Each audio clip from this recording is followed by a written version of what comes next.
మన ప్రభు అయిన యేసుక్రీస్తు శ్రేష్ఠ నామంలో చేరువచ్చిన మీ అందరికీ కూడా వందనాలు తెలియజేస్తున్నాను. అంతేకాకుండా భగవాన్ సొలొమోను యొక్క తల్లిదండ్రులకి, తోబుట్టువులకి కూడా ప్రత్యేకమైన వందనాలు. దేవుని యొక్క ప్రేమ, దేవుని యొక్క ఆదరణ ఈ కుటుంబానికి మరి ఎక్కువగా మెండుగా కలగాలని నేను ఆశిస్తూ ఉన్నాను. సొలొమోను దాదాపుగా ఆయన 33 సంవత్సరాలు ఆయన బతికారు. సొలొమోను జీవితంలో 13 సంవత్సరాలు దాదాపుగా ఆయన డయాలసిస్తో చాలా ఇబ్బంది ఎదుర్కొన్నాడు. కిడ్నీ సంబంధించిన సమస్య తనను ఎంతగానో బాధ పెట్టింది. చివరికి ఆయన వారానికి 3 సార్లు కిడ్నీ సంబంధించిన డయాలసిస్ జరగడానికి అంతగా ఆయన తీవ్రమైన అనారోగ్య పరిస్థితిని ఎదుర్కొన్న విధానం మనందరూ కూడా తెలుసు. డయాలసిస్ చాలా చాలా కఠినమైనది. నా భార్య వాళ్ళ బావ అంటే నా సర్దకుడు అంటారు కదా, ఆయన కూడా డయాలసిస్తోనే చనిపోయాడు. ఆయన వాళ్ళు ఎదుర్కొంటున్న బాధ చూస్తే చాలా చాలా చాలా కఠినంగా ఉంటుంది. ఈరోజు డయాలసిస్ జరగకుంటే బాగుండును, డయాలసిస్ అని అయిపోతే బాగుండు అని కోరుకున్నాను కదా, ఎందుకంటే అంత తీవ్రమైనది. కానీ అద్భుతము ఆశ్చర్యం ఏమిటో కానీ డయాలసిస్ జరగక ముందుకు అయినా జరిగిన తర్వాత అయినా ఆయన ముఖంలో అటువంటి ఎప్పుడు ఫీలింగ్ కనిపించకపోయేది. అసలు జీవితం గురించి మనం ఆలోచిస్తే నిజంగా ఇంత కష్టతరమవుతుందా బ్రతుకు అని ఓసారి అనిపిస్తుంది. బ్రతుకు గురించి ఆలోచిస్తే చాలామంది జీవితం యొక్క అర్థం చేసుకోకలేని జీవిస్తున్న వారుగా కనిపిస్తున్నారు. జీవితం అంటే ఏంటి, జీవితం యొక్క పరమార్థం ఏంటి అని మనం ప్రశ్నలు వేసుకోవడం అనేది చాలా చాలా అవసరం. ఎందుకంటే నేడు చాలామంది జీవితం యొక్క అర్థం తెలియకనే జీవిస్తున్నారు. కొందరి ఆలోచనలో జీవితం అంటే ఏమనుకుంటున్నారు, జీవితం అంటే డబ్బు సంపాదించడం. అందుకే వాళ్ళ యొక్క ఆలోచనలో డబ్బు, వాళ్ళ మాటల్లో డబ్బు, వాళ్ళ పనుల్లో డబ్బు, వాళ్ళ హృదయంలో డబ్బు. జీవితం అంటే డబ్బే. ఒకవేళ డబ్బు లేకుంటే వాళ్ళ జీవితం అంతా అయిపోయింది అనుకుంటూ ఉంటారు. సరే, జీవితం అంటే డబ్బే అయితే వాళ్ళ డబ్బు లేని వాళ్ళ సంగతి, వాళ్ళ జీవితాలు కావా? కొందరేమో జీవితం అంటే పని, జీవితం అంటే పని పని పని పని అంతే, పని లేకుంటే వాళ్ళ జీవితాలు అయిపోయినాయి అనుకుంటుంటారు. మళ్ళీ పని లేని వాళ్ళ సంగతి, వాళ్ళ జీవితాలు లేవా? ఇంకొందరేమో జీవితం అంటే తినడం త్రాగడం, తినడము త్రాగడం. జీవితం అంటే అర్థమైంది అనుకున్నావు, తినాలి త్రాగాలి, మళ్ళీ తాగుడు అలవాట్లేదు, వాళ్ళ సంగతి ఏంటి, వాళ్ళ జీవితాలు లేవా? అసలు ఈ విధంగా మనం ఆలోచిస్తూ ఉంటే కొందరేమో జీవితం అంటే తిరగడం, ఇష్టానుసారంగా తమ కోరికను అనుసరించి ప్రవర్తించడం, తిరగడం. ఈ విధంగా జీవితం గురించి రకరకాల అభిప్రాయాలతో, ఆలోచనలతో తమ జీవితాలను గడుపుతున్న వారు ఈ లోకంలో చాలామంది ఉన్నారు. మరి జీవితం అంటే అర్థం ఏంటి? ఎవరిని అడగాలి, ఎవరు చెప్పాలి? మనం ఎవరైనా వస్తువు ఇచ్చారనుకుందాం, నా చేతిలో ఈ మైక్ ఎవరైనా ఇచ్చారు, ఈ మైక్ ఎందుకు అని అడిగితే ఈ మైక్ తయారు చేసిన వ్యక్తికి తెలుసు ఎందుకోసం ఈ యొక్క మైకును తయారు చేశాడో. అదే రీతిగా జీవితాన్ని ఇచ్చిన వ్యక్తిని మనం అడగడం ద్వారా, తెలుసుకోవడం ద్వారా జీవితం యొక్క అర్థాన్ని తెలుసుకోవడానికి చాలా చాలా కారణంగా మనకు కనిపిస్తుంది. మనకు జీవితం యొక్క అర్థం తెలిసేది జీవితాన్ని ఇచ్చిన వారిని మనము తెలుసుకోవడం, గ్రహించడం, వారిని తెలుసుకోవడం మనం చేయవలసిన మొట్టమొదటి పని. ఎవరిచ్చారు జీవితం? ఎవరిచ్చారు జీవితం? మనం జీవితం గురించి ఆలోచిస్తే ఎవరిచ్చారు జీవితం అని అంటే మనకు ఆది కాండంలో ఒక మాట కనిపిస్తుంది. కొన్ని నిమిషాలు మనం వాక్యం విందాం జాగ్రత్తగా. ఎక్కడ పని చేస్తున్నా, మీరు ఎక్కడ కూర్చున్నా మీ చెవు ఇటు సైడ్ కూడా పెట్టడం ద్వారా కొన్ని విషయాలు తెలుసుకోవడానికి కారణమవుతుంది. ఎందుకనంటే మనము ఈ లోకంలో ఈ సమయంలో ఇప్పుడు దుఃఖంలో ఉన్న ఇంటి దగ్గరికి వచ్చా, బాధ అనుభవిస్తున్న ఇంటి దగ్గరికి వచ్చా. బైబిల్ చెప్తున్న మాట ఏంటంటే ప్రలాపించు వారి ఇంటికి వెళ్ళడం మంచిది అంటాడు. ఎందుకంటే విందు జరిగే ఇంటికి పోకుండా పర్వాలేదు, నువ్వు వాళ్ళ ఇంటికి వెళ్ళకుండా, కానీ ఏడ్చే వారి ఇంటికి వెళ్ళండి. మరణము ద్వారా ఎడబాటు కలిగిన స్థితిలో దుఃఖంలో ఉన్న వారి ఇంటికి వెళ్ళండి. తద్వారా నువ్వు ఏం నేర్చుకుంటావంటే మనం కూడా ఓ రోజు మరణిస్తామని, అంతేకాకుండా మరణము అందరికీ వస్తుందని, ఆ మరణం ద్వారా మనం కొన్ని పాఠాలు నేర్చుకుంటాం. ఈ సమయంలో మీరందరూ కూడా పనిని ముగించుకొని పనులు విడిచిపెట్టి మీరు వచ్చి ఇక్కడ కూర్చున్నారు. ఈ సమయంలో ఈ యొక్క దుఃఖకరమైన ఎడబాటు కలిగిన స్థితిలో దుఃఖంతో ఉన్న ఇంటికి దగ్గరికి వచ్చి మనందరూ కూడా మీరు ఆదరించడానికి వచ్చాము. అయితే ఈ సమయంలో జీవితం గురించిన ఆలోచన మనం మళ్ళీ ఆలోచించడం ఎంతో మంచిది అని మనం గుర్తుంచుకోవాలి. కాబట్టి ప్రియులారా, ఈరోజు ఈ జీవితం గురించి మనం ఆలోచిస్తే ఎవరిచ్చారు ఈ జీవితం? ఎవరిచ్చారు అంటే ఒక భక్తుడు అంటాడు ఈ విధంగా జీవితం గురించి ఏమంటాడంటే, చూడండి, దేవుని ఆత్మ నన్ను సృజించెను, సర్వశక్తుని యొక్క శ్వాస నాకు జీవమునిచ్చెను అని అంటాడు. దేవుని యొక్క ఆత్మ నన్ను సృజించాడు, దేవుడు నన్ను సృజించాడు, ఆయన శ్వాసనే నాకు జీవితాన్నిచ్చాడు, జీవాన్నిచ్చాడు అని అంటున్నాడు. పరిశుద్ధ గ్రంథం చెప్తున్న మాట 2వ అధ్యాయం ఆదికాండములో, దేవుడైన యెహోవా నరుని నిర్మించి వాని నాసికారంధ్రములో జీవవాయువును వదగా నరుడు జీవాత్మ ఆయను అంటాడు.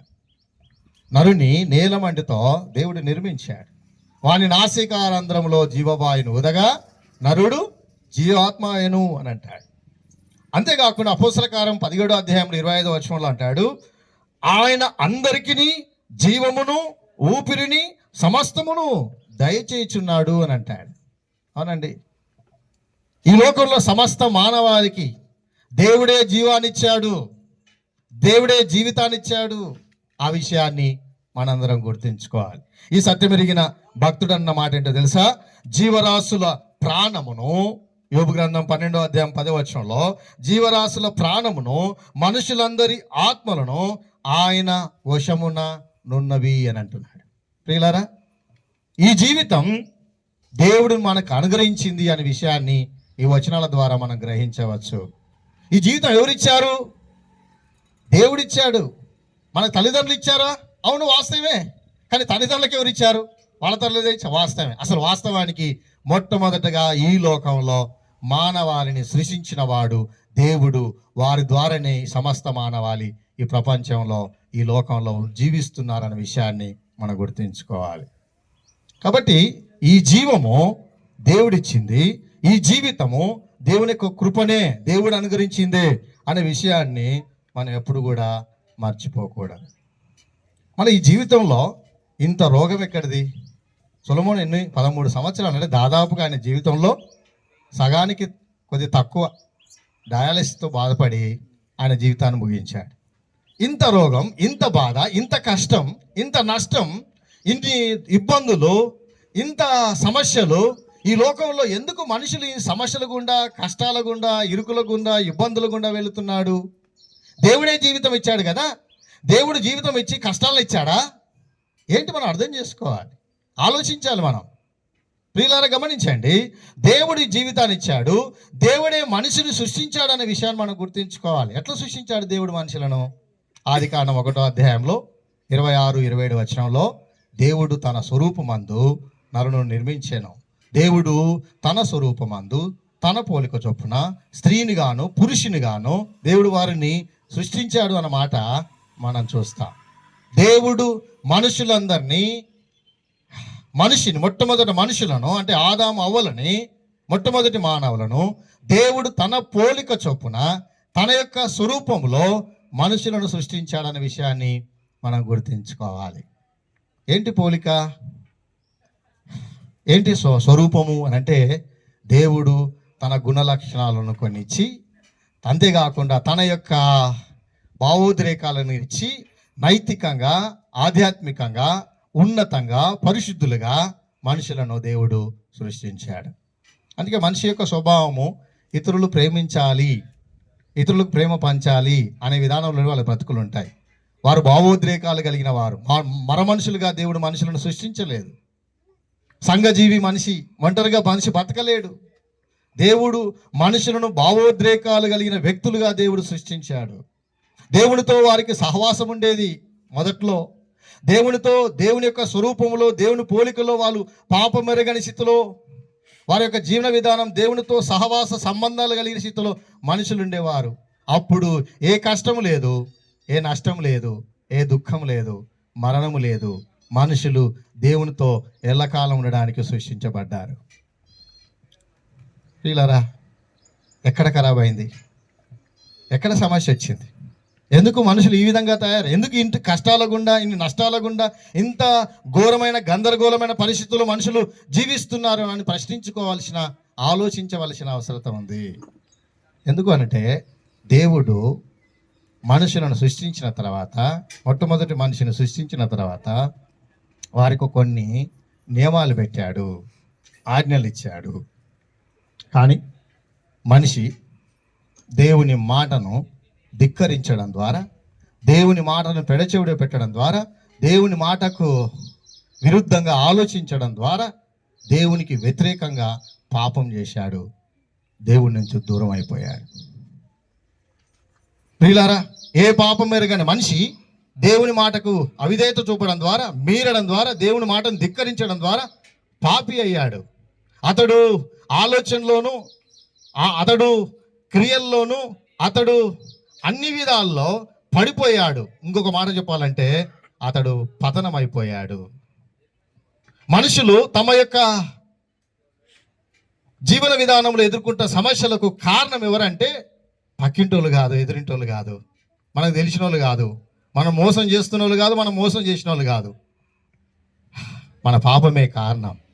దేవునికి దూరమైన మనుషులు నైతికంగా, ఆధ్యాత్మికంగా, భౌతికంగా పడిపోయిన స్థితిలో, ఆ యొక్క పాపం యొక్క పర్యావసనాలను అనుభవిస్తున్న పరిస్థితిలో మనుషులందరూ కూడా ఈ యొక్క శిక్షను భరిస్తున్న పరిస్థితుల్లో మనుషులు ఉంటున్నారు.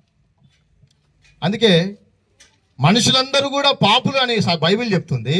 అందుకే మనుషులందరూ కూడా మరణిస్తున్నారు. ఒకవేళ ఎవరైనా నేను పాపిని కాదు అని అంటే దాని అర్థం ఏంటో తెలుసా? నీవు ఎప్పుడు కూడా బ్రతుకుతావు, ఇంకా సావవు అని అర్థం. ఎవరైనా ఉన్నారా అలా? లేరు, ఎవరు లేరు.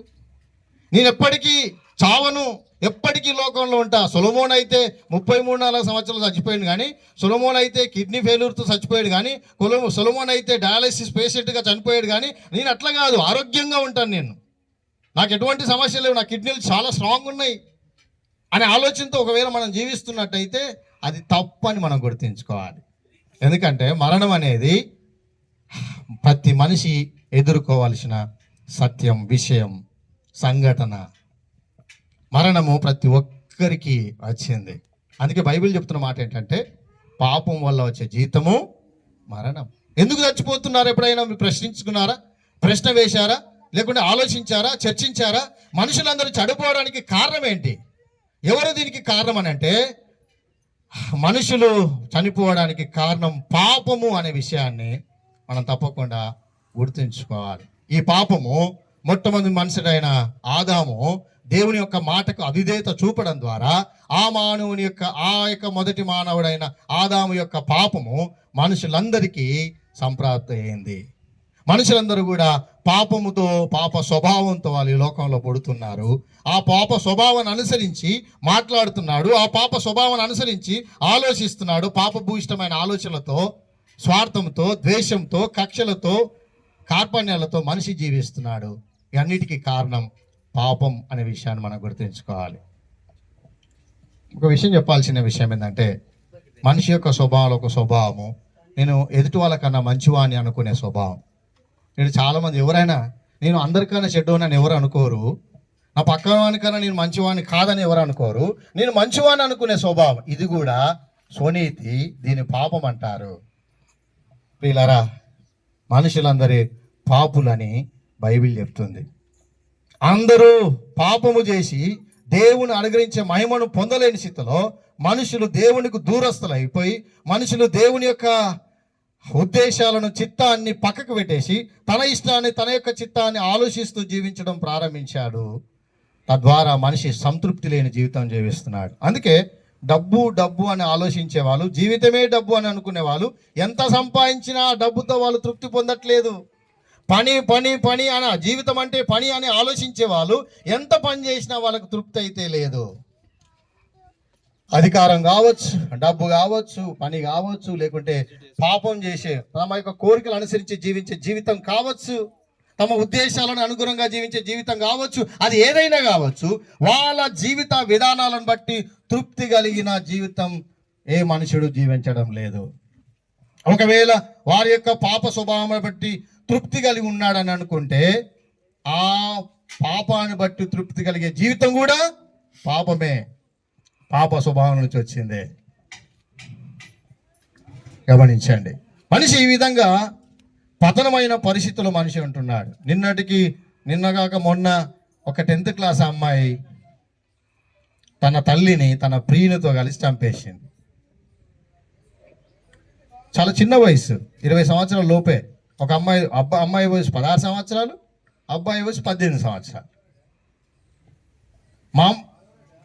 వాళ్ళ అమ్మకు గొంతుకు తాడో ఏదో ఒకటి గట్టి గుంజిన తర్వాత కొద్దిసేపు నాకు కదిలితే, అయ్యో మా అమ్మ చచ్చిపోలేదు, రా రా రా చంపేసేయి అని అన్నదట. ఎంత ఘోరం మనిషి యొక్క స్వభావం అయిపోయింది. నిన్న టీవీ వాళ్ళు వెళ్ళి ఈ అబ్బాయి వాళ్ళ తల్లి దగ్గరికి వెళ్ళి ఏం జరిగిందంటే ఆమె ఏం చెప్తుంది తెలుసా? చంపడం కరెక్టే, తప్పు కాదు మా కొడుకుది అని అంటున్నారు. ఎటు పోతున్నారు మనుషులు? ఏమైపోతున్నారు? మనిషి ఇంత దిగజారడానికి కారణం ఏంటి? ఏ ఊరోళ్ళని కాదు అర్థం. వాళ్ళు జీడిమెట్టులు కావచ్చు, ఈ పుల్లూరులు కాదు. ఈ ప్రపంచంలో మనుషులందరూ కూడా పాపులే అనే విషయాన్ని మర్చిపోకూడదు. పాపం అనే విషయంలో ఒకవేళ నీ ఆలోచనలో తక్కువ ఉండొచ్చేమో, కానీ దేవుని దృష్టిలో మనుషులందరూ కూడా పాపులే అనే విషయాన్ని మనం మర్చిపోకూడదు.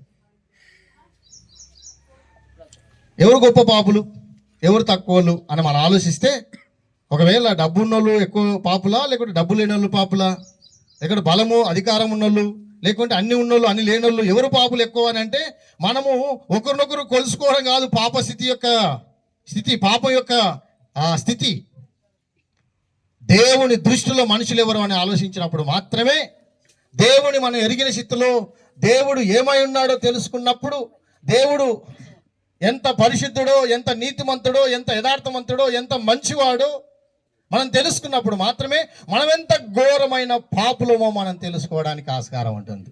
నేడు చాలా మంది తమ యొక్క పాప స్థితి విషయంలో సీరియస్నెస్ లేకపోవడానికి కారణం ఏంటో తెలుసా? పక్క పోంటోలను కొలుసుకుంటున్నారు.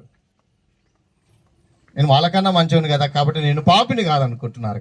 కాదు ప్రియులారా, గుర్తించుకోవాల్సింది మనందరం కూడా పాపులమే అనే విషయాన్ని మనం గుర్తించుకోవాలి. ఆమెనేమో వాళ్ళ తల్లిని చంపింది. ఒకవేళ నీ మాటలతో, చూపులతోనే, విధానాలతోనే నీ వ్యక్తులను చంపొచ్చు.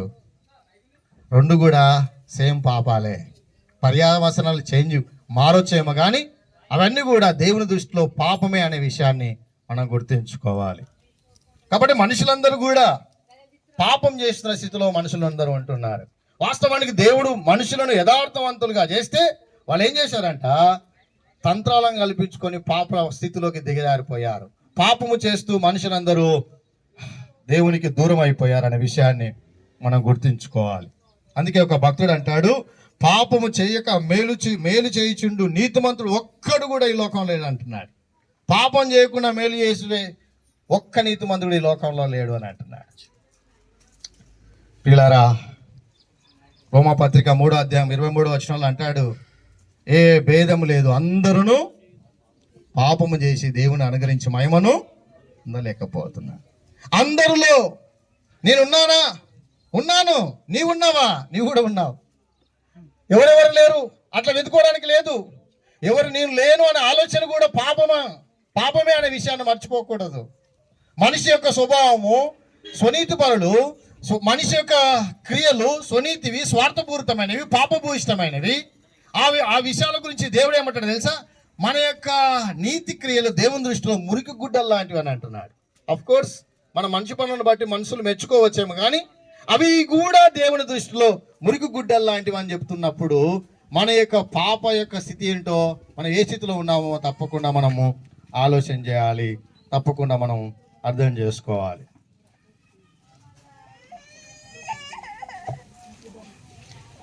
ప్రియులారా,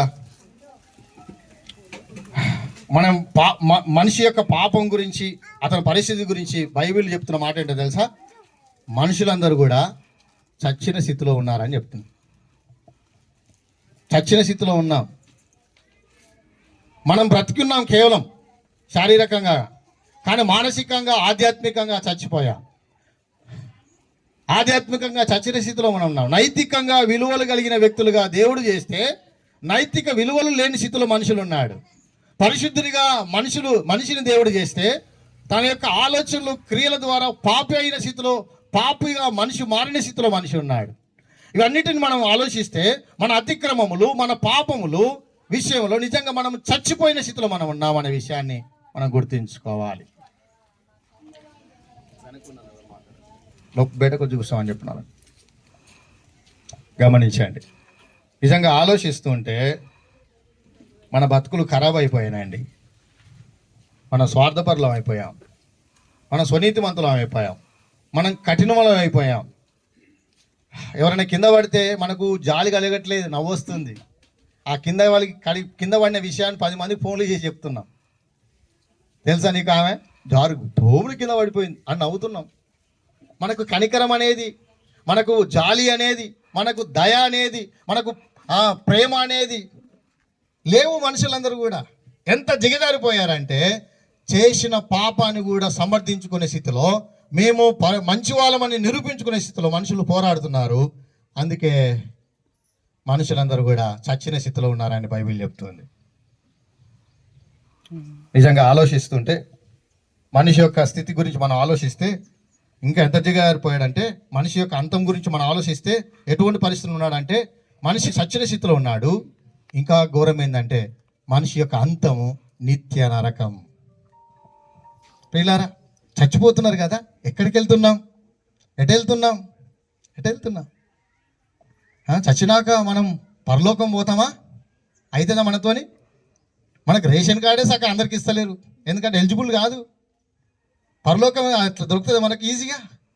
మనము పరిశుద్ధమైన దేవుని సన్నిధిలో ఎల్లకాలం జీవించే అర్హత మనకు ఎక్కడిది? వాస్తవానికి నిజంగా మనం అర్హులం కాము. వాస్తవానికి మన స్థితి నిత్య నరకం, నశించిపోతున్న స్థితి. బైబిల్ చెప్తుంది, మనుషులందరూ కూడా నశించిపోతున్నారు అంటుంది బైబిల్. మన మాటలో తెలుసుకోవాలి, అర్థం చేసుకోవాలంటే మనం నాశనం అవుతున్నాం. నాశన స్థితిలో మనం జోగుతున్నాం, మనము జోగాడుతూ ఉన్నాం, నాశనానికి పరిగెడుతున్నాం. నిజంగా ఈ స్థితి చాలా భయంకరమైన స్థితి. ఎవరైనా తప్పు చేస్తే మళ్ళీ అవకాశం కల్పించి ఆ తప్పు నుంచి బయటపడే పరిష్కారం ఒకవేళ ఉండొచ్చేమో, కానీ ఒకవేళ నీవు ఈ లోకంలో నీ జీవితాన్ని ఇదే విధంగా ముగిస్తే నీ అంతమేంటో తెలుసా? నిత్య నరకం. అంటే ఇంకా ఎప్పుడు కూడా దేవునితో సమాధాన పడని స్థితి, దేవునితో సంబంధం లేని స్థితిని నిత్య నరకంలో అనుభవిస్తూ నీ జీవిస్తావు. అది బహు భయంకరమైన జీవితం, అంతం అది. నిజంగా మనం ఆలోచిస్తున్నాం, మనకు చాలా అవసరాలు ఉన్నాయి అనుకుంటూ ఉన్నాం. ఇక్కడ ఎవరినైనా మీకు ఏం అవసరం అంటే, చాలామంది చెప్పే విషయాలంటే మాకు ఇల్లు లేదని, లేకుండా పొలం లేదని, పని లేదని, పైసలు లేవని, బట్టలు లేవని, రకరకాల ఆలోచనలు అవసరతలో ఉన్నామని ఆలోచిస్తున్నారు. దానికోసం చాలా రకాల ప్రయత్నాలు చేస్తున్నారు. మంచిదే దానికోసం ప్రయాసపడడం, కానీ నీకు ఒక అవసరం ఉందనే విషయాన్ని నువ్వు మర్చిపోతున్నావు. అదేంటి అంటే, నీ యొక్క స్థితి, నీ అంతము అది భయంకరమైనదని నీవు పాప స్థితిలో నీ జీవితాన్ని కొనసాగిస్తున్నావు. ఆ పాపము నిన్ను నిత్య నరకంలో పడవేయబడడానికి అది కారణమవుతుంది. కాబట్టి నీ యొక్క అత్యంత అవసరం, నీ పాపము నుంచి నువ్వు విడుదల పొందాలనే విషయం నీవు ఆలోచించట్లేవు, నీవు మర్చిపోతున్నావు. అసలు నీకు జ్ఞాపకంలో లేదు అనే విషయాన్ని గుర్తించుకోవాలి. కాబట్టి ఒకసారి ఆలోచన చేయండి. నీ పాపము నిన్ను ఏ స్థితిలో ఉంచిందో ఒకసారి నువ్వు ఆలోచిస్తున్నావా? నీ అంతరంగంలో నీ యొక్క హృదయంలో ఉన్న ఈ గందరగోళానికి, ఈ ఆయాసాలకు, ఈ కక్షలకు, ఈ ద్వేషాలకు, అంతేకాకుండా మన ఆలోచన ద్వారా చేస్తున్న పాపాలకు, ఇవన్నిటికీ కారణం పాపమని, దాని యొక్క అంతము నిత్య నరకమని ఎప్పుడైనా నువ్వు ఆలోచించావా? ఈ స్థితిలో నుంచి నేను ఎట్లా బయటపడాలని ఆలోచన చేశారా? మనిషి యొక్క స్వభావం ఏంటంటే గన్ను ఉన్నప్పుడు ఒకలాగా, గన్ను లేనప్పుడు ఒకలాగా. బ్రో, తలకాడ గన్ను పెట్టి లేవు అంటే లేస్తాడు, కూసవేంటే కూర్చుంటాడు. గన్ను లేకుంటే లేవు అంటే ఎందుకు లేవాలా అని అంటాడు. అవసరమా అని అంటాడు. ప్రియులారా, గమనించండి, మన యొక్క పాప స్వభావము దేవునికి వ్యతిరేకంగా చేసింది. ఆ పాపము యొక్క ఫలితం ఏంటంటే ఈ లోకంలో ఈ యొక్క తుఫాన్లకు, భూకంపాలకు, అంతేకాక నష్టానికి, కరువులకు, కాటకాలకు కారణమైంది.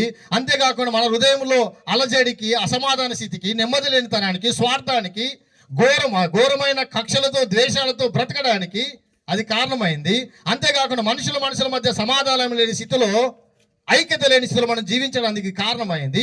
ఇవన్నిటి గురించి ఆలోచిస్తే ఈ పాపము మనల్ని నిత్య నరకానికి తీసుకుని వెళ్ళేది. అది నిత్యము దేవునికి దూరంగా ఉంచేది. ఆ నిత్య నరకంలో మనం కాల్చబడుతూ ఆ వేదన అనుభవించేది. ఈ స్థితిలో ఉన్న మనకి తప్పకుండా మనకు పాప క్షమాపణ అవసరం అనే విషయాన్ని నువ్వు ఆలోచిస్తున్నావా? ఆలోచించవలసిన అవసరత ఉందనే విషయాన్ని గుర్తుంచుకోవాలి.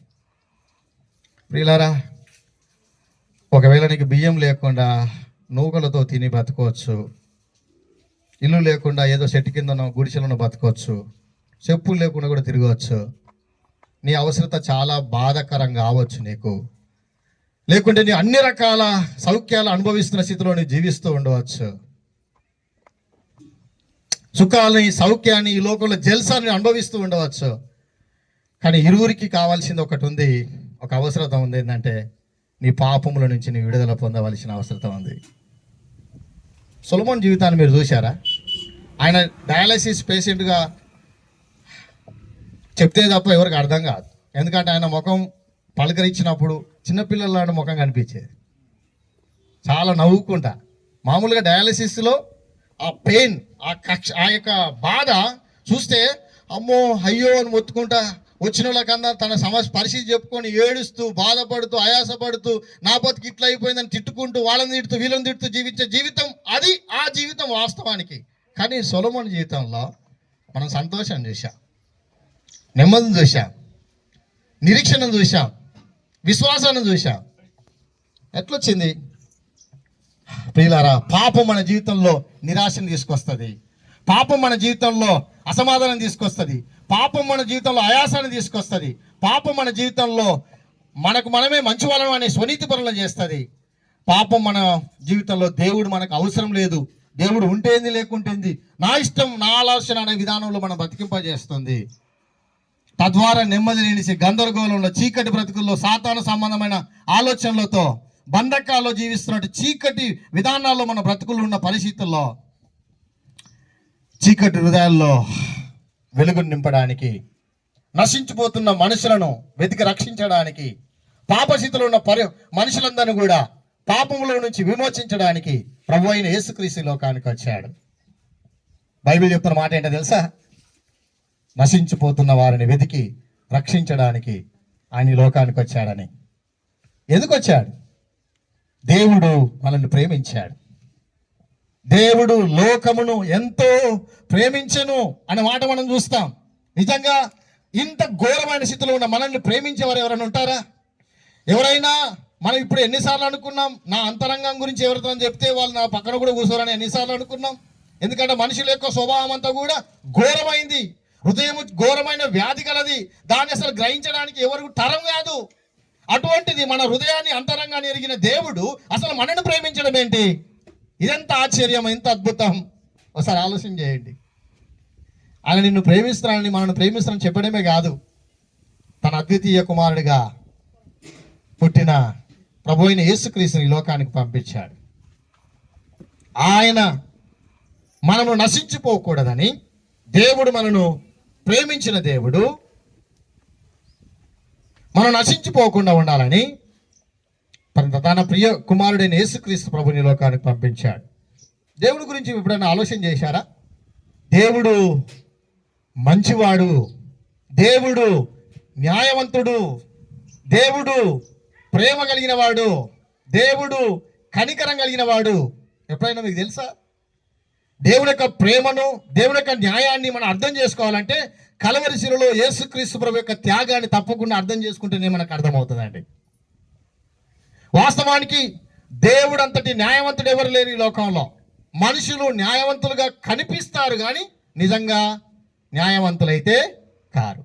కానీ దేవుని యొక్క న్యాయము అది చాలా చాలా ఉన్నతమైనది, యథార్థమైనది.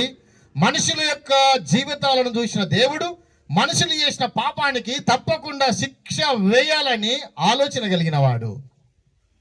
కాబట్టి న్యాయపరంగా ఆలోచిస్తే మనుషులందరూ కూడా శిక్షకు పాత్రులు. అసలు దేవునికి ఉగ్రతకు పాత్రులైన మనుషులు శిక్షించబడవలసిందే. ప్రియులారా,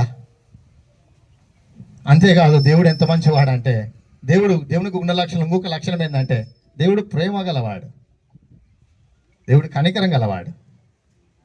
తన స్వరూపంలో తన పోలిక చొప్పున సృష్టించబడిన మనుషులు నశించిపోతూ ఉంటే ప్రేమ కలిగిన దేవుడు, కనికరం కలిగిన దేవుడు ఒక ఉన్నత ప్రణాళిక ప్రకారమే తన అద్వితీయ కుమారుడైన యేసుక్రీస్తు ప్రభుని లోకానికి పంపించాడు.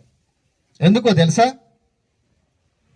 ఆయన న్యాయము, ఆయన ప్రేమ ఒకేసారి నెరవేర్చబడడానికి, మనం చెవి చూడడానికి, లేక రుచి చూడడానికి. అది కల్వరి శిలువలో యేసుక్రీస్తు ప్రభు చేసిన శిలువ త్యాగంలో దేవుని న్యాయం మనం కనిపిస్తుంది. వాస్తవానికి శిక్షకు పాత్రలమైన మనము, దేవుని ఉగ్రతకు పాత్రలమైన మనం శిక్షించబడాలి. కానీ దేవుడు మనను ప్రేమించి కనికరించి వాస్తవానికి మనపై రావాల్సిన శిక్షను మనపై మోపకుండా మనకు బదులుగా ప్రభు అయిన యేసుక్రీస్తును ఈ లోకానికి పంపించి శిలువలో ఆయనపై మన శిక్షను ఆయనపై మోపాడు. ఇప్పుడు యేసుక్రీస్తు ప్రభు ఎందుకు వచ్చాడు? నీ కొరకే, ఏ ఊరుల కోసం కాదు, ఏ కులపుల కొర కాదు, ప్రపంచం కోసం. ఆయన గురించి ఏమో రాయబడింది తెలుసా? లోక పాపములు మోసుకుని దేవుని గొర్రెపిల్ల అని ఆయన గురించి రాయబడింది. అవునండి, వాస్తవానికి మనం శిక్షించబడాల్సింది, శిక్షకు పాత్రలు మనము. కానీ దేవుడు మన యొక్క పాపాన్ని తన ప్రియ కుమారుడిపై మోపాడు, ఆయన శిక్షించబడ్డాడు. ఎప్పుడైనా ఆలోచన చేశావా? యేసు ప్రభు అంత సిలువలో అంత ఘోరంగా ఆయన అంత దెబ్బలు తినడానికి, అంత శిక్షణ అనుభవించడానికి కారణమని ఎప్పుడైనా ఆలోచన చేశావా? నీ కొరకే, నా కొరకే, మన కొరకే ఆయన సిలువలో ఆ శిక్షను భరించాడు. మన కొరకు ఆయన చనిపోయాడు, సమాధి చేయబడ్డాడు. దేవుడు కాబట్టి మరణాన్ని జయించి తను తిరిగి లేచాడు. వీళ్ళ ఒక గొప్ప శుభవార్త. పాపంలో నశించిపోతున్న మనకి, పాపంలో నశించిపోతున్న నిత్య నరకాన్ని పాత్రలమైన మనని రక్షించడానికి, నశించిపోతున్న నిన్ను నన్ను రక్షించడానికి ప్రభు అయిన యేసుక్రీస్తు లోకానికి వచ్చాడు. ఆయన చేసిన శిలువ త్యాగం మనకు గొప్ప విడుదల, విమోచన. మనకు బదులుగా ఆయన హింసించబడడం, మన కొరకు ఆయన పరిశుద్ధ రక్తాన్ని చివరి రక్తం పట్టు వరకు శిలువలో దారిపోయడం ద్వారా, ఆయన మన నిమిత్తం చనిపోయి సమాజపడి తిరిగి లేవడం ద్వారా ఎవరైతే ప్రభు అయిన యేసుక్రీస్తునందు విశ్వాసం వస్తారో వారికి పాప క్షమాపణ. ఆయన గురించి రాయబడిన మాట ఏంటో తెలుసా?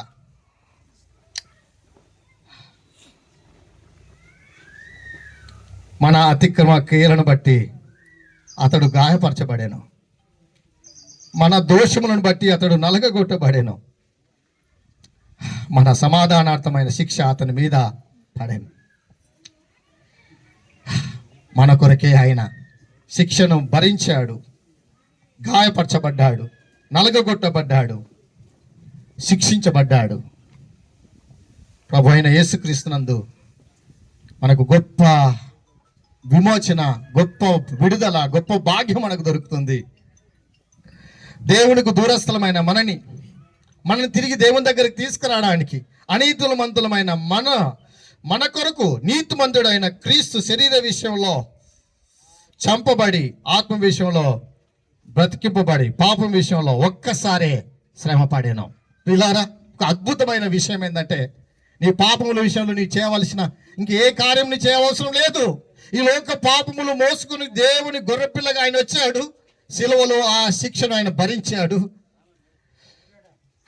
ఇప్పుడు మనకు గొప్ప విషయం ఏంటంటే, నీ పాపముల కొరకు ఆయన వెల చెల్లించాడు, ఆయన శిక్షించబడ్డాడు, ఆయన నలగగొట్టబడ్డాడు.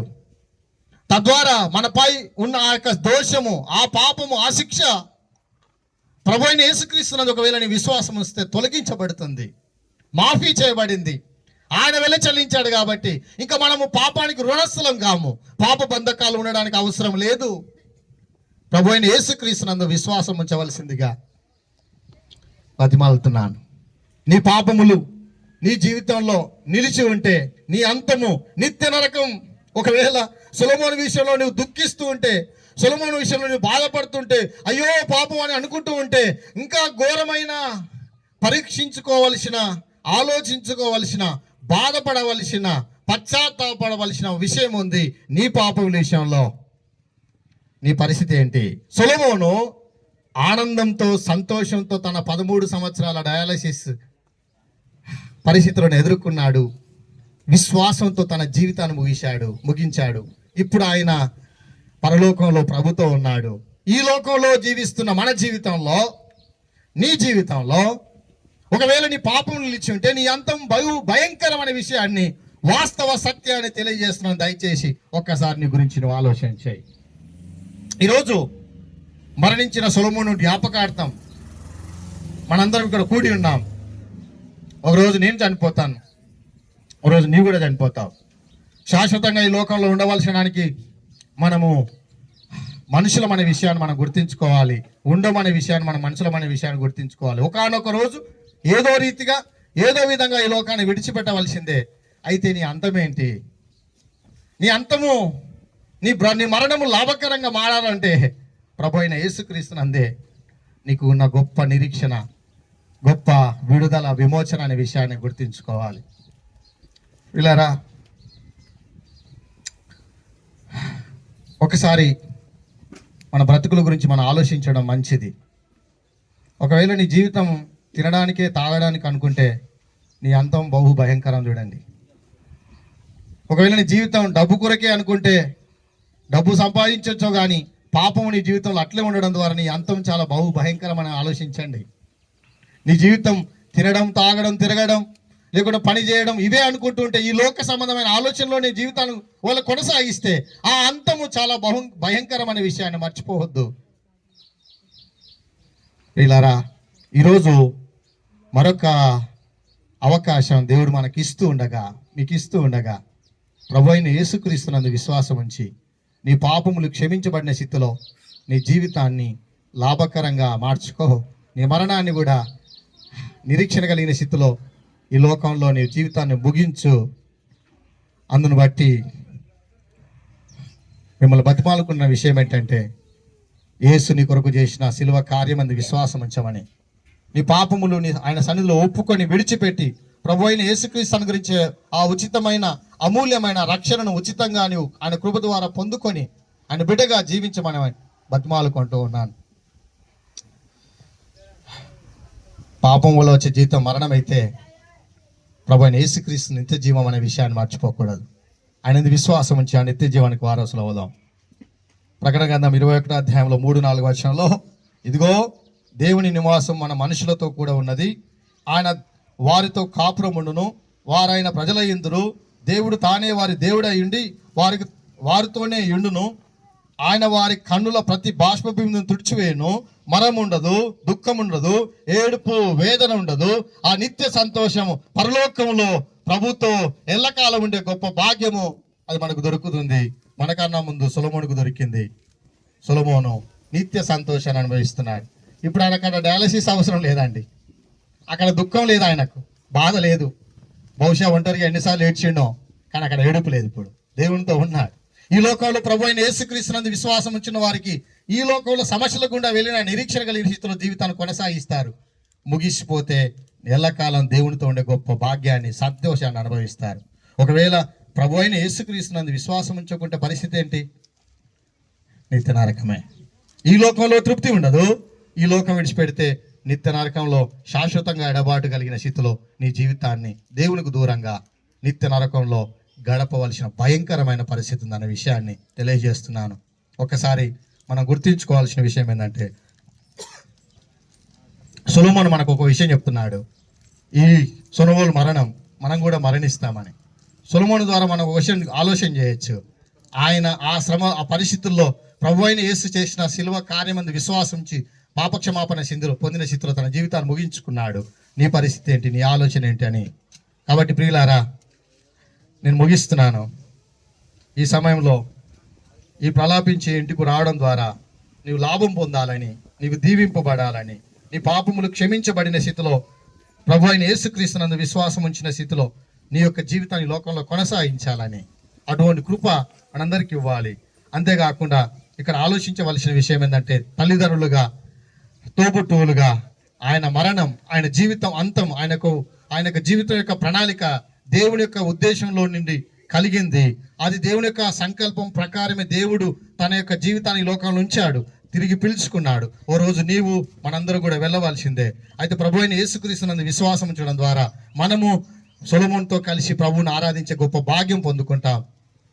సొలొమోను గురించి మనం ఏడవడం కన్నా మన పాపం, మీ పాపాల విషయంలో మీరు ఆలోచించవలసిందిగా.